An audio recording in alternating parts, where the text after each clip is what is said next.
غریب پر دوہرا قانون اور امیر کو کوئی پوچھنے والا ہی نہیں۔ قبضہ مافیا کا سرے عام سرکاری منظور شدہ گلی پہ قبضہ، جبکہ ناجائز تعمیر کے خلاف انتظامیہ کی طرف سے کوئی ایکشن نہ لیا گیا۔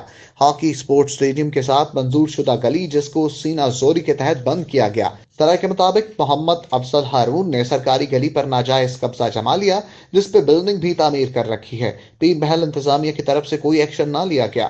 بلڈنگ ڈپارٹمنٹ کی جانب سے ہاکی اسٹیڈیم کے ساتھ گلی کیسے منظوری دی گئی؟ انتظامیہ کے لیے سوالیہ نشان۔ قبضہ مافیا کا غنڈہ راج، بااثر افراد کس کی سرپرستی سے ایسے کام کر رہے ہیں؟